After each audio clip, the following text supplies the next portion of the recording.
साप हा दूध पिणारा प्राणी नाही. इनफॅक्ट दूध त्यासाठी विष आहे. एका जिवंत नागाला जर का दूध पाजलंय आणि तो जर का ते दूध प्याला पण आहे तर प्रॉब्ली तो नाग एक आठवड्याभरात अमृत पावलाय. त्याला निमोनिया होतो 3 ते 4 दिवसात, लूज मोशन्स होतात आणि साप मरतो. जे नागपंचमीच्या आधीचे 15 ते 20 दिवस किंवा 1-1.5 महिना ना, सगळे मदारी जे असतात ते कुठून साप जमा करतात, विकत घेतात, पकडतात, हंट करतात. And this is all illegal.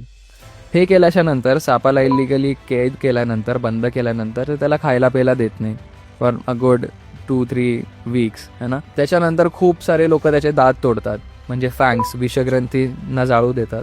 ज्या प्रकारे हे लोक त्या सापाचे दात तोडतात ना, इट इज व्हेरी ब्रुटल. म्हणजे लेजिट शीक गरम करतात आणि डायरेक्ट दातातून आत टाकतात आणि तो पूर्ण मांस जळलेला असतं. अँड आफ्टर दॅट त्याचा तोंडाला लिटरली स्टिच केलं असतं, शिवलेलं असतं, स्टॅपल मारलेलं असतं, फेविक्विकने जॉईन केलं असतं.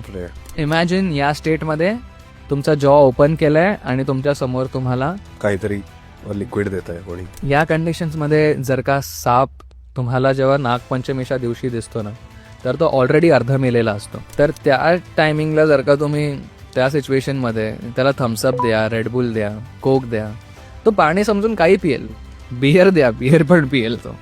कारण he is in to that vulnerable state of mind जिकडे he needs some liquid to survive. मी तर म्हणतो की बघा, श्रद्धा आहे ना, भावना आहे.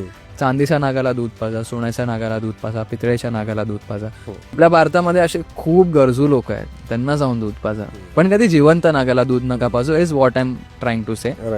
जिवंत नाग एक असा प्राणी आहे जो दूध पित नाही. आणि तुम्ही पुण्य नाही करणार, पण चुकून किंवा हाफ नॉलेज असल्यामुळे तुमच्याकडून एवढ्या वर्षापासून किंवा एवढ्या टायमापासून जर का अपराध होतोय, तर it is the right time to understand. बरोबर. आणि हे किती जास्त सिरियस आहे, you guys need to understand.